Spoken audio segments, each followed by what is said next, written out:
Over just a few days, phenomena were recorded in various parts of the planet that until quite recently were perceived as rare and anomalous. These phenomena are united not only by their scale, but also by their synchronicity. Everything is happening almost simultaneously. Ash in the sky over Colombia, light pillars in tropical latitudes, tornadoes and storm activity in South America, flooding across the territory of the United States, and extreme weather in Russia. However, the most shocking news of the past week has gone almost unnoticed by the global media. We, for our part, consider it necessary to bring this news to the attention of the wider public, and soon it will become clear why this is important for everyone.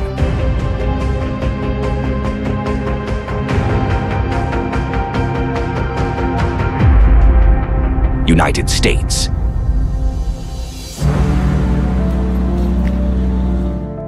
During the period from the 8th to the 12th of December, the state of Washington came under the influence of a powerful atmospheric river. In the Cascade and Olympic Mountains, in some places more than 450 millimeters of precipitation fell over the course of 3 days, which led to the simultaneous overflowing of dozens of rivers and became the cause of one of the most severe floods in recent decades. In several counties in the western part of the state, water levels were recorded that, according to meteorologists' estimates, are possible no more than once in a century. A state of emergency was declared across the entire state. Nearly 100,000 residents living near rivers found themselves in the risk zone. People were urged to leave their homes and head to higher ground, where temporary shelters were set up. The most severe consequences affected areas where recovery had not yet been completed after the devastating flood of the year 2021. In the city of Sumas, the water level reached 4.5 meters. People were evacuated from flooded buildings in inflatable boats, and several families were airlifted from rooftops by helicopters. In King County, record rainfall led to the destruction of 2 dams at once. Numerous landslides and rockfalls blocked mountain passes and highways, including sections of Interstate I-90. Wind gusts exceeding 170 kilometers per hour knocked down trees and power lines, damaging buildings and blocking roadways.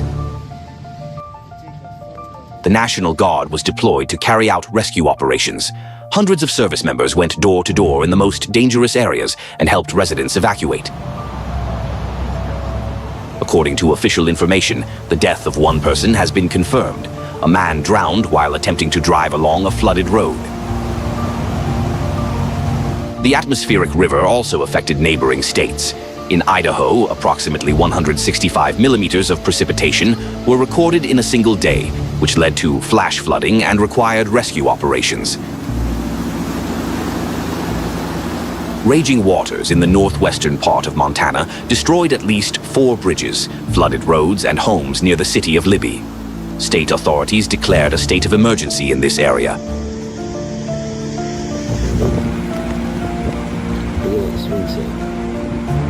The cause of such severe flooding was not only the enormous amount of precipitation, but also the fact that the warm air of the atmospheric rivers melted snow in the mountains, which increased the flow of water into already overflowing rivers and streams.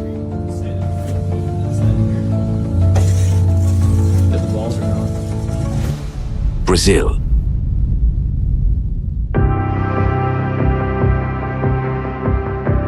From the 8th of December, a powerful extratropical cyclone affected the territory of Brazil. Due to the slow and unpredictable nature of its movement, hazardous weather persisted for several days. In the state of Rio Grande do Sul, a tornado was recorded, the strength of which specialists assessed at the lower boundary of the F2 category. Thousands of residents were left without electricity. The roofs of approximately 60 houses were completely or partially destroyed. Significant damage was sustained by the local church, school, medical station, and several wineries. The wind force was so great that it overturned large metal wine tanks. The next day, the cyclone triggered intense downpours. In some cities of the state, within 36 hours, precipitation fell in amounts equal to 2 to 3 monthly norms. The coastal city of Osorio faced one of the strongest floods in its entire history. The water level rose rapidly and reached areas that had never before been subject to flooding. In certain areas of the state of Santa Catarina, more than 150 millimeters of precipitation fell in a single day. In the municipality of Palhoza, a car was swept away by a suddenly formed flash flood. Inside the car were a married couple with their 1-year-old child. Unfortunately, all of them died. Heavy rains brought traffic to a standstill. Due to water accumulation on the main highways of the state, traffic jams stretching for many kilometers formed. From the 10th of December, the cyclone, having shifted toward the Atlantic coast, caused squally winds in the south and southeast of the country.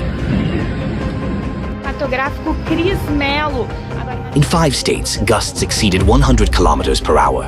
In the capital of the state of São Paulo, the wind toppled about 500 trees, as a result of which 4 people were injured. In Greater São Paulo, more than 6 million consumers were left without electricity, which in turn led to disruptions in the water supply system. The weather created chaos at Congonhas and Guarulhos airports, leading to the cancellation of hundreds of flights. Meteorologists note that such a phenomenon was unusual for the capital of the state of São Paulo, where, as a rule, short-lived strong winds during storms are typical, but not prolonged gusts lasting for several hours. In total, across the country, as a result of heavy rain, wind, and landslides caused by the natural disaster, 6 people were killed. Such a powerful cyclone in December, when it is summer in the southern hemisphere, came as a surprise to specialists and local residents. Usually, such systems intensify over the ocean and weaken over land. But here, on the contrary, the peak of strength occurred over the continent, and the pressure at the center dropped to 992 hectopascals, one of the lowest values in recent decades. The areas affected by the extratropical cyclone had not yet had time to recover when, on the 12th of December, they were hit by a new wave of severe weather with strong winds and torrential rains. The culmination of the natural disaster came on the 15th of December, when a cold front met heated air and caused monstrous wind squalls with speeds of up to 130 kilometers per hour. The elements affected more than 54 municipalities, leaving thousands of residents without electricity and water. In the city of Porto Alegre, falling branches caused injuries, while in Cruz Alta, the wind destroyed roofs and toppled trees. In the city of Guaíba, a 24-meter-tall statue collapsed, representing an imitation of the Statue of Liberty in the United States.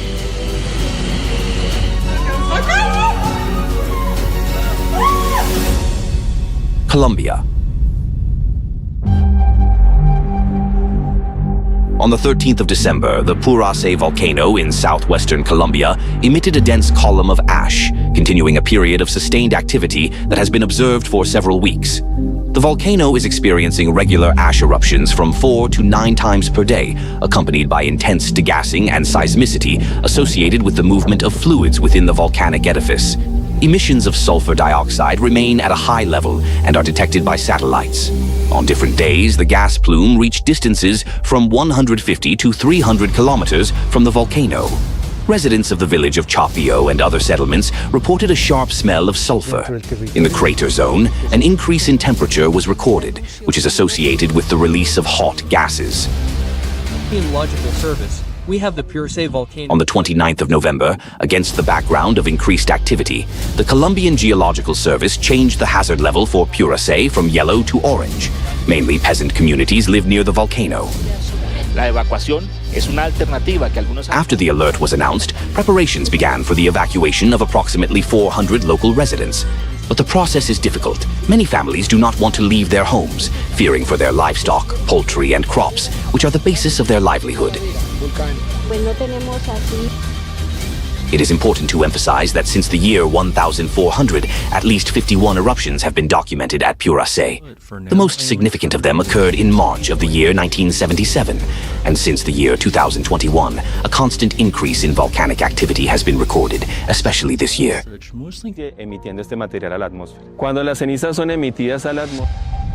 Argentina.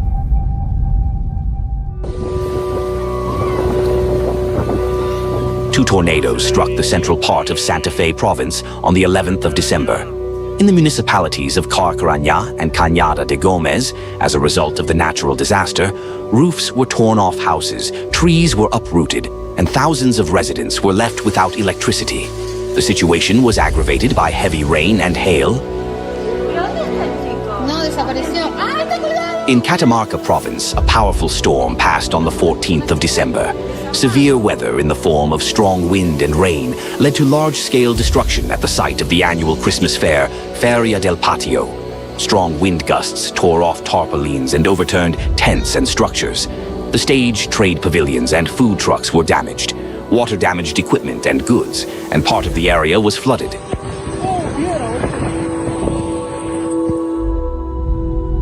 Morocco.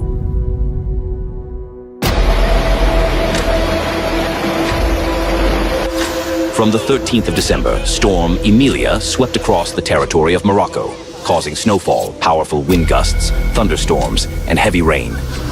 The situation was exacerbated by a drought that had lasted 7 years. The dried soil barely absorbed moisture, and rainwater flows rapidly ran over the surface, sweeping everything in their path. The most tragic events occurred on the 14th of December in the coastal province of Safi. In just 1 hour of torrential rain, residential areas, the historic part of the city, commercial facilities and industrial zones were flooded in the provincial capital. In the ancient district of Bab Chaba, located along the riverbed, 37 millimeters of rain were recorded, which led to the deaths of many traders and workers.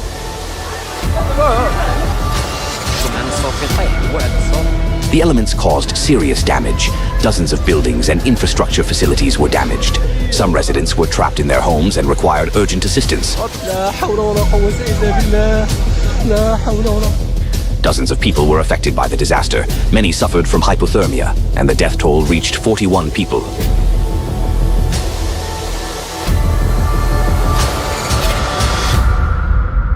Thailand.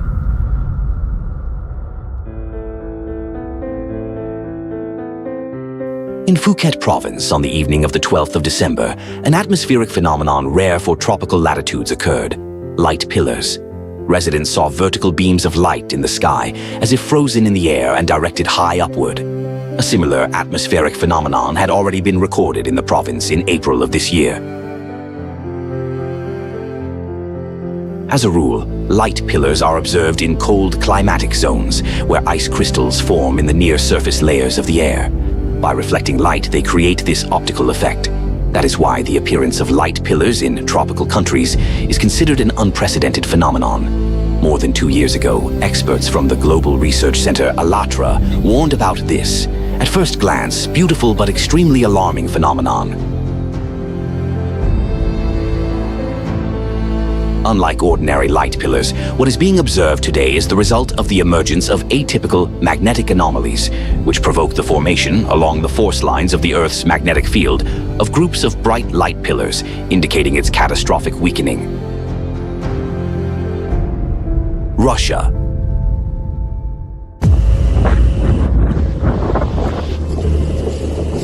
In Russia, the Saratov region came under the impact of a winter storm starting on the 13th of December. According to the Hydrometeorological Center, maximum wind gusts reached 29 meters per second. Forecasters emphasize that such a violent manifestation of the elements is extremely atypical for this region. 205 settlements were left without electricity, power transmission lines and gas networks were damaged. In some areas, residents lived for several days without electricity, water and heating.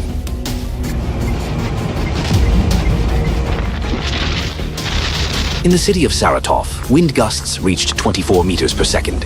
Roofs were torn off, more than 130 trees were broken, and advertising billboards were blown down. Buildings of the opera and ballet theater and a museum were damaged, and on Teatralnaya Square, the wind toppled the main New Year tree and scattered festive structures. In the city of Engels, part of the roof of the city hospital was torn off by the wind. The storm caused a transport collapse. On 6 federal highways, traffic was restricted due to blizzards, accidents, and snowdrifts. Hundreds of vehicles were stuck in the snow. Some cars were buried almost up to the roof. People were led out on foot in nearly zero visibility. More than 200 people, including children, were evacuated by rescuers. In the village of Alexandrov Gay, 1 person died due to the storm. The man was inside a car onto which a utility pole fell.